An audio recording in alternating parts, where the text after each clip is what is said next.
శోభనంగా వెళ్ళిన తర్వాత తన ముక్కు పుడకని తన ముక్కును కోసేసిన తర్వాత నువ్వు కాదు నేను పంపిస్తాను అని చెప్పేసి తన 14,000 మంది సైన్యాన్ని రావణాసురుడు కరదూషణాదులని ఇచ్చి రామచంద్రుడి దగ్గరికి పంపించాడు. ఈ రామచంద్రుడు సీత అమ్మవారితోటి లక్ష్మణ స్వామితోటి చిత్రకూటం అనేటువంటి ప్రాంతంలో ఉన్నారు.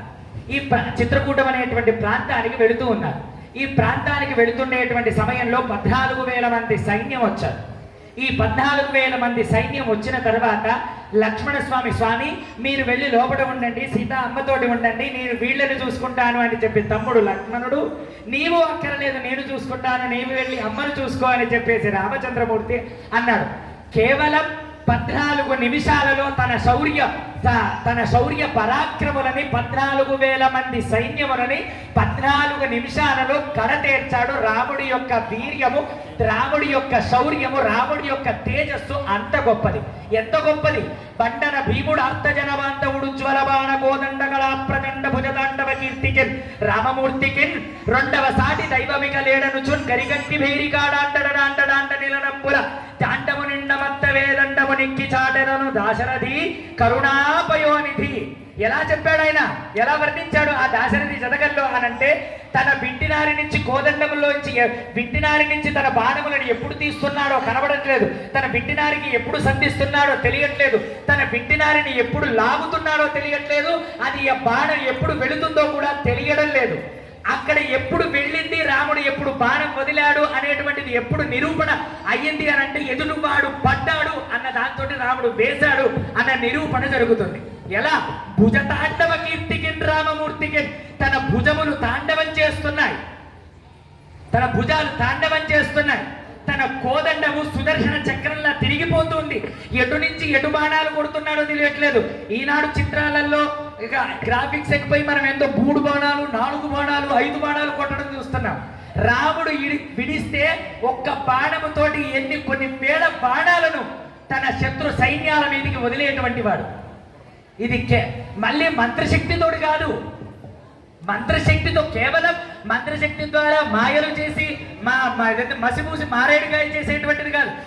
రాముడుగానే బ్రతికి నిరూపించాడు కాబట్టి తన లోపల ఒక్కసారి తీసి విల్లుని ఎక్కుపడిచి ఆ శత్రువుల మీదికి వదిలిపెడితే ఎప్పుడు పడ్డాడా అన్నదాన్ని నిరూపణ అయితేనే రాముడు ఇక్కడ వదిలాడని తెలుస్తుంది తప్ప రాముడు తీశాడు, రాముడు కొట్టాడు, రాముడు పడేశాడు అనేటువంటిది కనబడేటువంటిది కాదు. రామం సత్యపరాక్రమం అది ఒక్కటే కాదు. రాముడి యొక్క పరాక్రమం ఎంత గొప్పది అనంటే రామం సత్యపరాక్రమం. రాముడి యొక్క సత్యమే, రాముడి యొక్క ధర్మమే, రాముడి యొక్క నిష్టనే ఆయనకు యొక్క పరాక్రమము. అంత యొక్క పరాక్రమం ద్వారానే మీ దగ్గర ఉండేటువంటి బాలిని శరణు వేడలేదు. మీరు ఇందాక అడిగారు ఏమిటి అనంటే రాజ్యాలు అప్పగిస్తున్నారు, శౌర్యాన్ని మొత్తం కూడా రక్షణ లేకుండా చేస్తున్నారని. వాలి తలుచుకుంటే రావణాసురుడి దగ్గర ఉండేటువంటి సీతా అమ్మవారు కూడా చిటికలో ఇలా వస్తుంది. ఎందుకు తెలిసిన? రావణాసురుడిది చిటిక వేశాడు అనుకోండి, ఇలాగా రావణాసురుడు సీతా అమ్మవారిని తీసుకొని వచ్చి కిష్కింధలో వదిలిపెట్టాలి. ఎందుకు? ఒకనాడు వాలి సంధ్యావందనం చేసుకుంటున్నారు. వాలి సంధ్యావందనం చేసుకుంటుంటే వీడిని యొక్క కొద్ది ఆటలు ఆడుదామని చెప్పేసి 10 చేతులతోటి 10 తలకాయలతోటి మొత్తం వచ్చి ఆ బాలిని ఇలా ఆటలాడించడం ప్రారంభించాడు. తనేం చేశాడు? ఆ బాలి 2 చేతులతో ఇలా మడతపెట్టి తన కమండలంలో పెట్టుకొని ఇలా చంకలో పెట్టుకున్నాడు. ఎవరిని? రావణాసురుడిని. ఆ రావణాసురుడిని పెట్టుకొని పోయి ఎక్కడికి వెళ్ళాడు? కిష్కింధలోకి వెళ్ళి అప్పుడు తన లోపటి నుంచి వస్త్రంలో దాచిపెట్టినటువంటి రావణాసురుడిని తీసి కింద పడేసి ఎవడరా నువ్వు 10 తల పురుగా అని చెప్పేసి అడిగి అని అంటే వీడికి పాలు తెచ్చియండి అని అన్నాడు. నేను ఆ బ్రహ్మ యొక్క ముని మనవడిని, నేను ఇట్లా రావణాసురుడిని, ఇలా అది ఇది దశకంఠుడిని తన యొక్క వర్ణంతను నిరూపించుకున్నాడు. బలాది బలాలు తన యొక్క ప్రదర్శనలు అవి ఇవి అన్నీ జరిగాయి. తన యొక్క ఒప్పందం జరిగింది. ఏమి ఒప్పందం? నేను ఏది అనుభవించినా నీకు తెచ్చియాలి, రావణాసురుడు ఏది అనుభవించినా వాలికి తెచ్చియాలి, వాలి ఏది అనుభవించినా రావణాసురుడికి తెచ్చియాలి. ఇది వాళ్ళ మధ్యన ఒప్పందం. ఎందుకు? ఈ ప్రపంచంలో భూప్రపంచంలో స్వామి సృష్టించిన దాంట్లో రావణాసురుడిని దేవతలు కూడా ఎవ్వరూ ఏమీ చెయ్యలేదు. అలాంటి వాడు వాలి చేత ఓడిపోయాడు. వాలి చేత ఓడిపోయాడు. వాళ్ళు దుష్టులు ఏకమైపోయారు. ఏకమైపోవడంతో ఈ విషయము ఇది వృత్తాంతం అంతా రామచంద్రుడికి తెలుసు. తెలిసినటువంటి రామచంద్రుడికి కూడా ఎందుకు వాలి యొక్క స్నేహం చేసి వాలి తలుచుకుంటే సీతామ్మవారిని తీసుకొని వస్తాడు కదా. వాలి రావణాసుడికి కబురు పెట్టి సీతామ్మని తీసుకొని రా అని అన్నాడు అనుకోండి, ఇంకొక మాట లేదు. ఎందుకు అనంటే వాలి చేతిలో రావణాసురుడు ఖచ్చితంగా ఓడిపోతాడు. అంతే, ఓడిపోతాడంతే.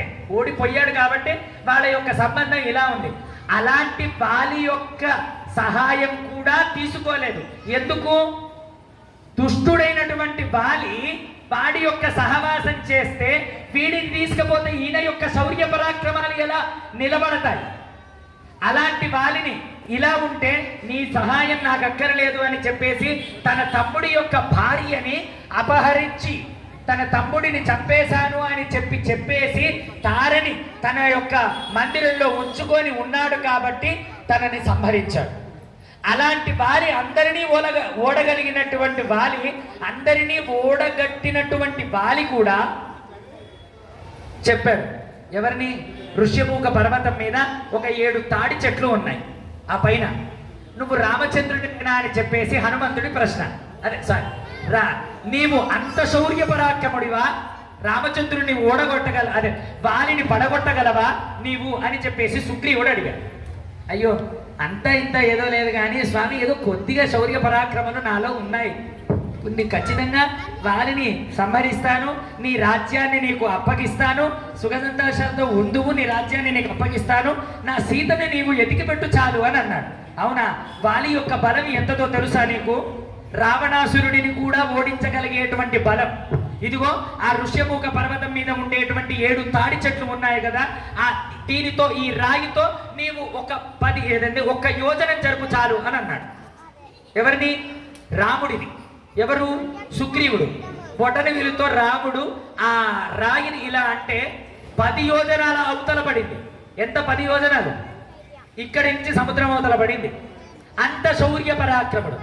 ఇంకొకటే కాదు, అక్కడ ఉండేటువంటి ఋష్యమూక పర్వతం మీద ఉండేటువంటి 7 తాడి చెట్లు చాలా పెద్దగా ఉంటాయి. ఆ వాలి దానికి ఉయ్యాల కట్టుకొని ఊగేటువంటి వాడు. ఊగుతూ ఉంటే ఆ చెట్లను పడగొట్టు అని అన్నాడు. అంటే ఒక్క బాణాన్ని సంధించి కొడితే ఆ 7 తాడి చెట్లు ఒకటేసారి కింద పడిపోయాయి. ఆహా, ఇప్పుడు నమ్మకం కలిగింది ఎవరికి? సుగ్రీవునికి. ఇప్పుడు వాలి దగ్గరికి వెళ్ళి యుద్ధానికి రమ్మని అన్నాడు. ఎందుకోసము? దుష్టుడైనటువంటి దుర్గుణముల చేత సహవాసం చెయ్యకూడదు అని నిరూపించి చూపించడానికి రామచంద్రుడు మనకు ఆచరించి చూపించాడు. మనకు ఈ జీవితంలో మనకు కూడా ఎన్నో కష్టాలు వస్తాయి. ఎన్నో అవాంతర అనివార్య కారణముల మీద ఎన్నో సమస్యలు మనకు ఎదురవుతాయి. ఒక దుష్టుని దగ్గర ఆశ్రయాన్ని పొందితే మన సమస్య తీరుతుంది. కానీ అటువంటి సహాయం పొందకుండా ధర్మంగా ఎలా నిలబడి చూపించాలి అన్న దానికి నిర్వచనంగా రామచంద్రుడు ఇలా చేశాడు. అందుకోసమై రామచంద్రుడు ఆ బాలిని సంహరించాడు, వాళ్ళకి అభయాన్ని ఇచ్చాడు తప్ప మరొక ఉద్దేశం ఏమీ లేదని చెప్పేసి ఆ అమ్మ తరపున ఉండేటువంటి వాళ్ళకి మేము వివరించి చెప్తున్నాం. అయ్యా, జై శ్రీమన్నారాయణ. మనం ఏమడిగినా కూడా సహజంగా ప్రేమగా చెప్పేవాళ్ళని చూసాం, భక్తితో చెప్పేవాళ్ళని చూసాం, శ్రద్ధగా చెప్పేవాళ్ళని చూసాం. కానీ చాలా కసిగా చెప్తున్నాడు ఈయన. మరి అటువంటి విధానంలో మాకు కన్యాదాత గారికి ఇంకొక చిన్న సందేహం, దాన్ని కూడా మీరు క్లారిటీ చేస్తే. మొదటి అడుగు ఇటు నుంచే ఉంటుంది స్వామి వారి వైపుకి. మరి ఎంత ధర్మాత్మ సత్యనంద చరామోదాసరి ఇవన్నీ చెప్పుకుంటూ వచ్చారు కదా, చెట్టు చాటు నుంచి కొట్టడం ఎందుకు? ఆయన ధర్మాల్లో అదొక విశేషమా? డైరెక్ట్గా కొట్టచ్చు కదా, ఎందుకు చెట్టు చాటు నుంచి చేయాల్సి వచ్చిన అధర్మం చేయాల్సి వచ్చింది అని మా కన్యాదాత గారు అడుగుతున్నారు. తప్పకుండా మనమందరం కూడా మానవ ధర్మాలని అనుష్ఠానం చేయాలి. బ్రాహ్మణుడి యొక్క ధర్మాన్ని అనుష్ఠానం చేయాలి. క్షత్రియుడి యొక్క ధర్మాన్ని అనుష్ఠానం చేయాలి. వైశ్యుడు తన ధర్మాన్ని అనుష్ఠానం చేయాలి. శూద్రుడు తన ధర్మాన్ని తాను అనుష్ఠానం చేయాలి. ఇలా ఎవరి ధర్మాన్ని వాళ్ళు అనుష్ఠానం చేస్తే లోకం ఎప్పుడూ కూడా సుభిక్షంగా ఉంటుంది. దానికి నిర్వచనంగానే శాస్త్రం ఒక పద్ధతి చెప్పింది. ఏమిటా పద్ధతి అని అంటే, మొదటిది క్షత్రియుడు రాజులు అయినటువంటి వాడు రాజ్య పరిపాలన సుభిక్షంగా ధర్మంగా చేస్తే కనుక ప్రతి నెలకి 3 రోజులు వర్షం ప్రతి నెలకి 3 సార్లు వర్షం పడుతుంది. దేనివల్ల పడుతుంది తెలిసిన? రాజు తన పరిపాలన ధర్మంగా పరిపాలన చేస్తే మొదటి 10 రోజులు దానికి ఆధారమై, 9 రోజులు ఆధారమై, 10వ రోజు 1వ వర్షం పడుతుంది. రెండవది, బ్రాహ్మణుడు తన ధర్మాన్ని నిత్యము అనుష్ఠానంగా చేస్తే 9 రోజులు ఆధారమై, 10వ రోజు ఇంకొక వర్షం పడుతుంది. మూడవది, స్త్రీలు తన ధర్మాన్ని పాతివ్రత్యాన్ని తాను ఆచరిస్తే 9 రోజులు దానికి ఆధారమై, 3వ 10వ రోజు ఆ వర్షం పడుతుంది. మనకు నెలకి 3 వర్షాలు కాదు, 3 కాలాలలో ఉండేటువంటి వర్షాలు కూడా పడడం అసంభవం అయింది ఈ కాలంలో. ఎందుకు? ఎవరి ధర్మాలని వాళ్ళు ఆచరించలేరు కాబట్టి. అలాగే క్షత్రియ యొక్క ధర్మం ఏమిటి అంటే, రాముడు క్షత్రియ వంశంలో పుట్టినటువంటి వాడు. రాముడు క్షత్రియుడు. క్షత్రియుడి యొక్క ధర్మం ఏమిటి? వేటాడడం, ధర్మాన్ని పరిపాలన చేయడం, రాజ్య పరిపాలన చేయడం, ప్రజలని సుభిక్షంగా చూసుకోవడం, ప్రజలకు ఎటువంటి నష్టములు లేకుండా ధర్మ పరిపాలన, ఆయురారోగ్య పరిపాలన చూసుకోవడం క్షత్రియుడి యొక్క ధర్మం. ఆ క్షత్రియ వంశంలో పుట్టినటువంటి రాముడి యొక్క కర్తవ్యం. ఆ రాముడి యొక్క ధర్మంలో ఉండేటువంటి గుణం ఏమిటిది? క్షత్రియుడికి వేటాడేటువంటి ధర్మం ఒకటి ఉంటుంది. అవునా కాదా? క్షత్రియుడి యొక్క ధర్మం ఏమిటి? కొంతమంది రాజులు ఏం చేస్తారు? సింహాన్ని చంపి వస్తేనే వాడికి రాజ్యం అనేటువంటి రాజులు కూడా ఉన్నారు. విన్నారు కదా మీరు? మొన్ననే వచ్చింది ఒక శంభాజీ అనే ఒకటి సినిమా మన దేశం గురించి, చూశారుగా అందరూ. అలాంటి సినిమాలో సింహబలుని ఎలా రాజు అంత బలాన్ని పరాక్రమము చాటాలి. రాముడు అటువంటి గుణములు ఏమి చాటని అవసరం లేదు. ఆయన యొక్క రూప గుణ సౌలభ్య సౌశీల్య గుణములన్నీ చూసి ప్రకృతిలో పుట్టినటువంటి సమస్త చరాచర సృష్టి అంతా కూడా ఆయన దగ్గరికి వచ్చి తన వశం అయిపోతుంది. అయినా కూడా రాముడు క్షత్రియుడు, తన యొక్క ధర్మం వేటాడడం. వాలి జంతువు. వాలి ఎవరు? కోతి జంతువు. ఆ జంతువుని వేటాడేటువంటి గుణం ఈయనకున్నది. ఎవరికి?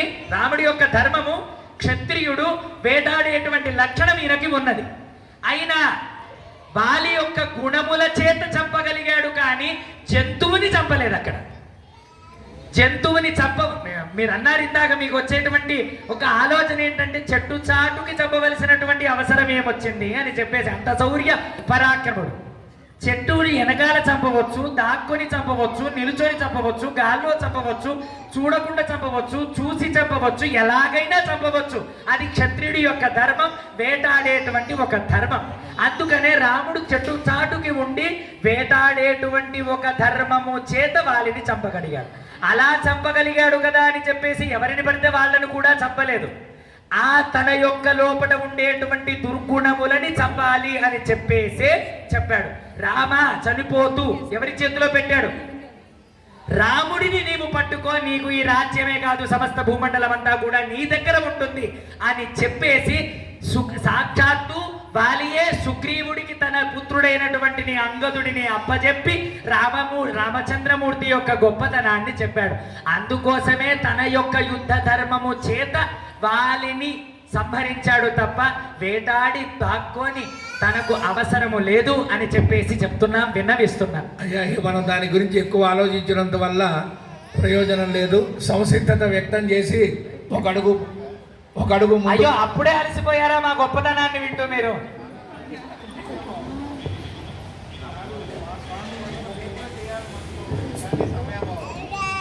జై శ్రీరామ్.